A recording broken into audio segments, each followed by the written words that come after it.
We have the privilege of hearing from one of the foremost experts in global hospitality data and trends.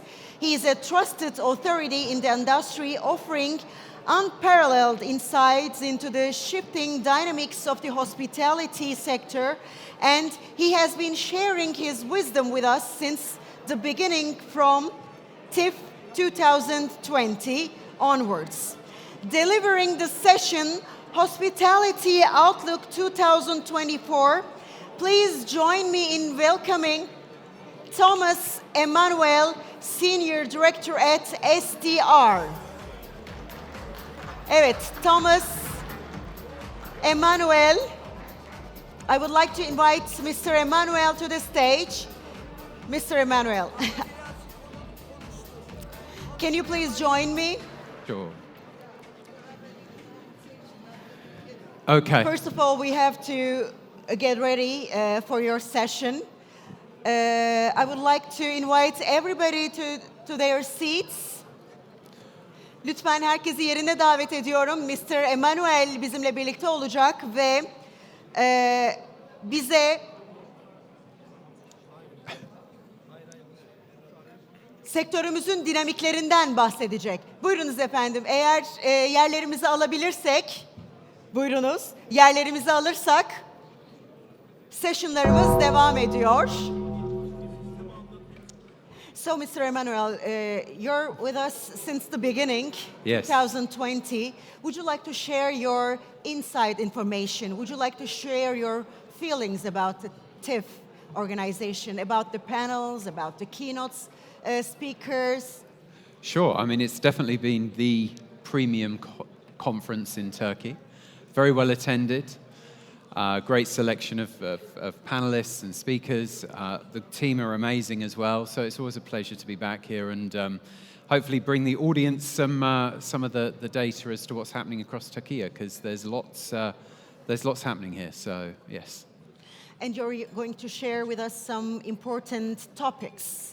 Exactly. Would you like to share your topics with us? Like some of them, of course, not all of them, but some of them. Well, I'll be looking at global performance, European performance across Turkey. I've picked out 3 key markets as well to talk about, and then look into the future as well. So there's quite a lot to cover.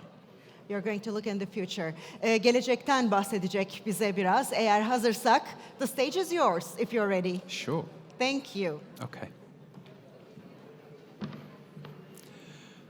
All right, well, thank you very much, ladies and gents. So I'll be talking to you, as you would expect, at STR about the data. And this is the agenda that I'll cover off. So I'll firstly start with a couple of words about STR, who we are, as well as our parent company, the CoStar Group. We'll then look at global performance, European performance, before we drill down and look at what's happening here in Turkey. I've chosen 3 key markets to focus on, and then also we'll finish with a glimpse into the future. So for those of you that aren't aware, but hopefully you all are, STR, we are the market leaders in hospitality data benchmarking, analytics, and marketplace insights, as it says on the screen there. And our parent company, CoStar, is the leading provider of commercial real estate data globally as well. So we're well placed to bring you this information. Some of our power numbers, when we look at CoStar, we've invested more than $5 billion in technology and research, more than 29 brands across the group, nearly 6,000 team members. So a very large organization.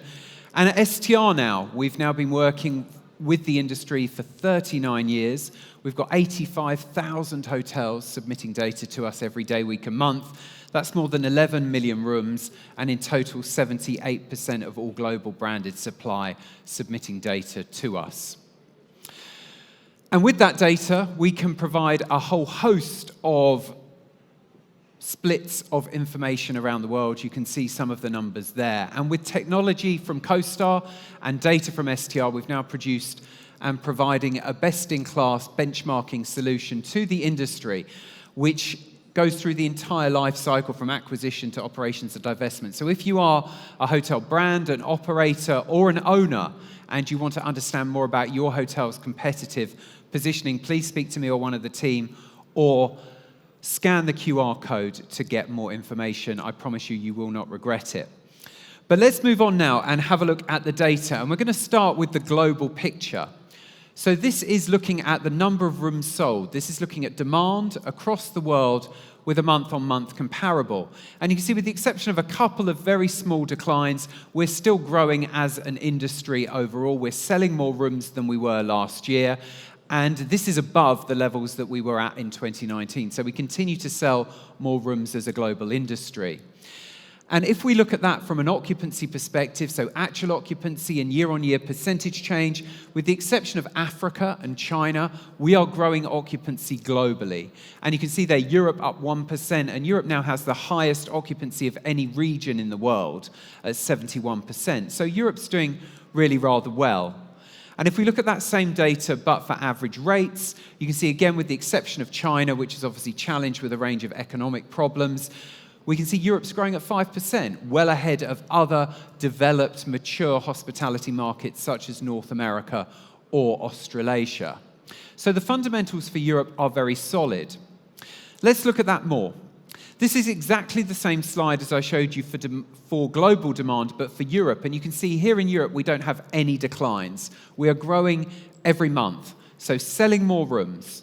And if we translate that demand into what's happening from an occupancy, average rate, and RevPAR perspective, you can see that there's been very solid but single-digit RevPAR growth across every month of the year. You'll note, though, quite clearly that there's more growth coming from rate than from occupancy. And one of the reasons for that, of course, is supply. And if we look at supply growth year on year over recent several years, you can see there it's stronger at the top end of the market. And whilst it doesn't look like a huge amount on a single year basis, if you think about that cumulatively, adding up year after year, the fact that we're still growing occupancy as demand outpaces supply is a real positive. If we look at class across Europe, well, you can see here, very simply, the stronger, the higher the class, the higher the RevPAR growth. Luxury doing really rather well. We've got a bit more soft performance in the economy sector, but we put that down to a challenge with cost of living, high inflation, high interest rates for those at the lower end of the income spectrum. And now revenge travel is over, they are thinking more carefully about how and when they spend their money. So not just here in Europe, but also in the US, the economy sector is struggling a little bit more. If we move forward and have a look at day of week, now we all know that corporate demand was slower to recover than leisure demand after the pandemic. But the good news is corporate demand's very much back now, and it's what is driving the growth across Europe. You can see there midweek, Monday through Wednesday, they are the strongest nights of the week in terms of growth year on year. So the corporate traveller very much back.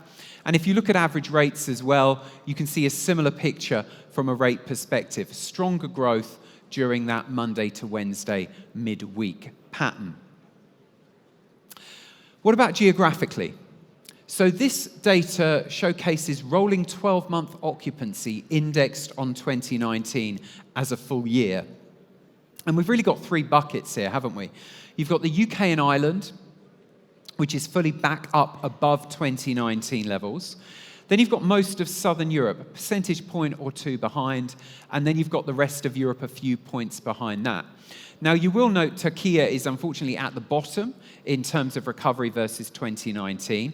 But as you'll see shortly when I present my data on Turkey, that actually occupancy is doing really rather well here, and I'm sure that the country will be moving up this chart in the coming months ahead.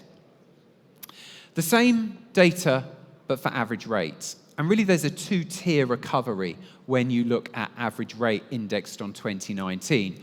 You've got Southern Europe, far ahead, has grown more rapidly, and then the rest of Europe, although growth is good across all markets. But you'll note here, Turkey is at the top. Now, of course, we all know the situation with inflation here, but ultimately we've seen average rates grow more strongly in Turkey than any other European country since 2019. So if we move and have a look at some of our global gateways, now what we see here is really that the further east you go, the better the occupancy growth is. We've got some declines though as well. Dublin, Lisbon challenged by new supply. Paris had a very challenging time on either side of the Olympic Games, but most markets, as you can see, still moving up from an occupancy perspective. And if we look at average rate, that same chart, you can see Southern Europe, some double-digit increases there, in Madrid, in Belgrade, in Athens, doing really rather well. But further north, in Northern Europe, we're seeing some softening, some declines as well, but that's predominantly taking place at the economy end of the sector and also at weekends. So that's where we are in Europe. But now let's move on to the main event and see how Turkey is performing in terms of our data. And I'm going to start by looking at the supply and demand picture across the country as a whole.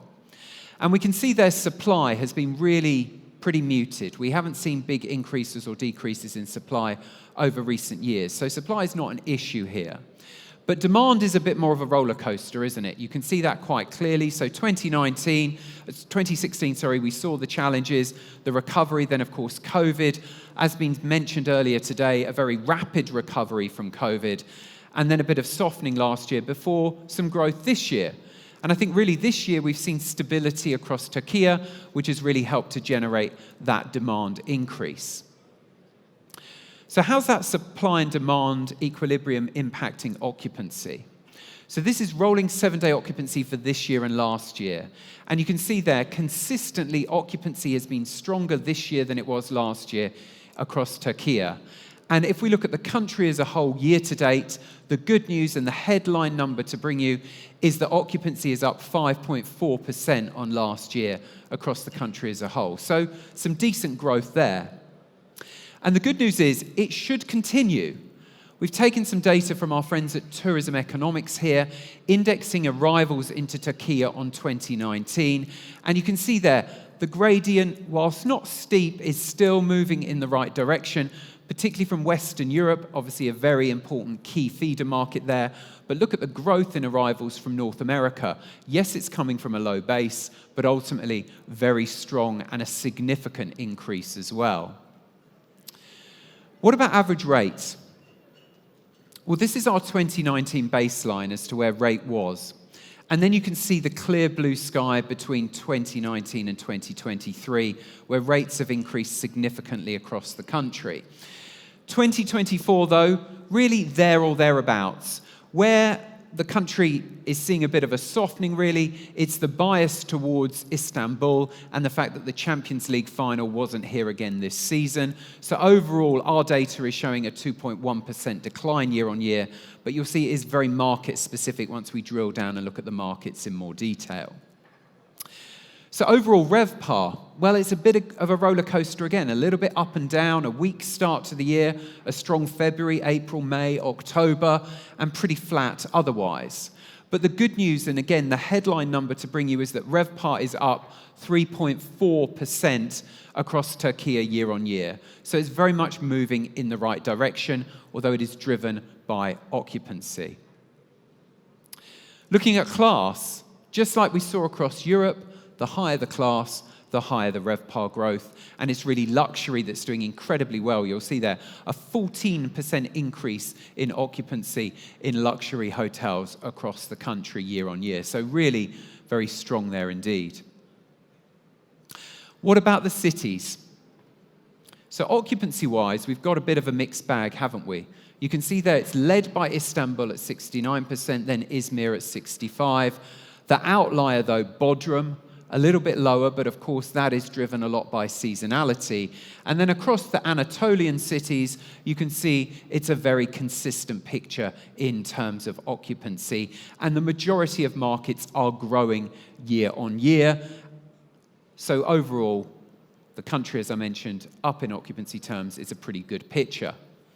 The same chart, but for average rate. Once again, we see quite a difference. Bodrum way out in front, but I'm going to talk about that more shortly. And then you've got Istanbul, Izmir, Adana, and Ankara there in the lead. And then those other Anatolian markets drops down quite a bit in terms of rate. Growth in terms of rate, though, is coming particularly from those markets where there is more of a domestic demand than an international mix, as you can see here quite clearly. So moving on from the overall picture, I've chosen 3 markets that I wanted to just touch on a little bit more. And we're going to start here in incredible Istanbul and look at the data in a bit more detail. So this is a long-term picture looking at rolling 12 supply, demand and RevPAR for the city. And the good news is RevPAR, as you can see, well ahead of where it was prior to the downturn and the COVID pandemic. So RevPAR's up there again. But what's interesting when you look at Istanbul is that supply has driven far more rapidly than it has across the country as a whole. And in the last decade, it's up 40%. But if you look at demand, that is up 45%. So we are selling more rooms across this amazing city than we ever have done before. Demand continuing to move in the right direction. But it's quite interesting to drill down then and look at day-of-week data across Istanbul as a whole. And we can see there occupancy strongest on a Wednesday and Thursday night, pointing still to a slight slant, a slight advantage in terms of corporate demand versus leisure demand. But when you look at average rates, it's incredibly consistent across the country as a whole. You peak on a Friday at 141 euros, and the trough is a Tuesday at 137 euros. So just a €4 difference on day of the week average rate, remarkably consistent. But where we are seeing some differences in day of week performance is the year-on-year percentage change. And you can see we're seeing stronger occupancy growth at the weekend, but we're suffering with a little bit of a greater decline from a rate perspective. So it looks like we're sacrificing a bit of rate to gain the occupancy in Istanbul this year to date. But looking forward, it's quite a positive picture. Business on the books for the next 90 days, taking us well into next year versus last year. And you can see business on the books is stronger than it was in 2023, particularly around that Christmas, New Year period. So I would expect occupancy to get even stronger when we process our final year numbers in January. So that looks good. And of course, Istanbul is now very much a global city. For me, it's in that top tier of global cities now. So I thought, let's compare to some of those other real key global gateways. And you can see from an occupancy perspective year to date, Istanbul sits at the lower end of that middle section of cities. So very much competing on a global basis. And if we then look at the same chart, but for average rate, you can see Istanbul there squarely in the middle and commanding a far stronger average rate than markets such as Beijing, Los Angeles, or Sao Paulo. So Istanbul, very much for me anyway, cemented as one of those few true global cities. Moving on from Istanbul to beautiful Bodrum. And I was really quite taken aback when I looked at some of this data. And I'm going to focus on the rate, because the rate has grown over recent years in Bodrum really consistently year after year after year. And if you look at that elongated summer season, which is what we've got here from April through to October, our average rate data for Bodrum is 673 euros. 673 euros, quite astonishing. So again, it's really good to look at that and compare internationally with other key luxury resorts. And you can see just how well Bodrum stacks up. Higher average rates than the Seychelles, than the Maldives, than Barbados. It is truly established as a luxury resort destination. And then the final city that I wanted to touch upon, and it's quite nice in my job because I get to look at lots of different cities, lots of different countries, and sometimes you find a city that's doing extraordinarily well, but doesn't get a lot of coverage, internationally certainly, but even at a conference such as this. Eskişehir, so forgive my pronunciation because I'm sure it's wrong, but the city is doing incredibly well. Look at the growth year on year, 27% growth in occupancy, 30% growth in rate. So that really piqued my interest, and I started looking into it more. I believe there's a very dynamic mayor in the city. You've got the fairy tale castle. You've got the university demand, lots of museums, the River Porsuk. There's all sorts of demand drivers, and it's incredibly good value as well. So it really, to me, seems like a must-visit destination, and great to be able to talk about Eskişehir on a stage like this. And what we'll see with that occupancy growth as well, data that you saw earlier, but now Eskişehir right up alongside those other Anatolian markets in terms of occupancy year to date. So really good to be able to focus on that market. Now, I'd like to finish by taking a glimpse into the future and looking at the all-important development pipeline. So this chart shows the number of rooms in the active pipeline, the top countries in Europe. The UK, Germany leads the way, but you can see there Turkey, fourth position. We are tracking 20,000 keys in the active pipeline across the country. Now, of course, where are most of those?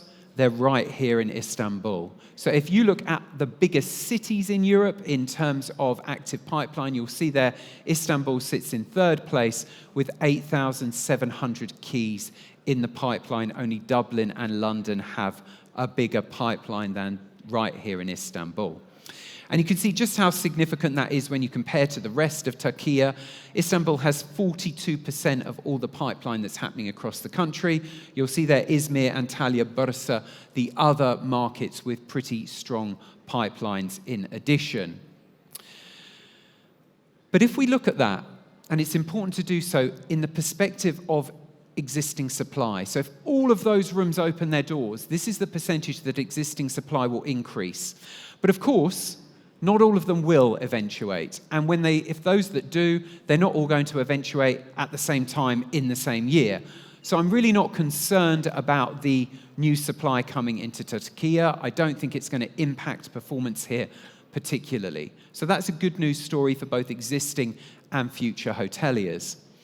But where we're seeing the most growth is in those middle classes there, not just in an absolute number, but as a percentage of existing supply as well. You can see there upscale and upper mid-scale are the two dominant classes in terms of pipeline. But the other takeaway for me anyway is economy. We are only tracking 2 economy projects in the whole of Turkey, 605 keys, both outside Istanbul. So not a lot going on in terms of development at the bottom end of the market there. But my penultimate slide, I think, is actually a really important one. Now, of course, you can see 5 big global hotel brand companies on the screen here. And they're all well established here, we know. But look at the pipeline that they have in place. Hilton, 5,700 keys. Marriott, 4,500, Wyndham 2,700, Accor IHG just short of 2,000. These are leading global companies, and they know where they think they can make money. So this, for me, is a real vote of confidence for Turkey that these big companies want to continue to expand their presence in the country very, very aggressively. So to conclude, for me, this year's stability here is driving demand. And the good news is it's both, of course, domestic and international. We all know, and there's no getting away from the fact that inflation does remain a challenge. But there are success stories. For me, Bodrum, but particularly it's nice, as I mentioned, to talk about Eskişehir this year. And there is a strong pipeline, which again, for me, underlines the confidence that the operators, the brands, the investment community has in the future of the hospitality space here in Turkey. So for me, the future very much remains bright for this incredible country. And with that, I will say, teşekkürler, thank you all very much for your attention. Thank you.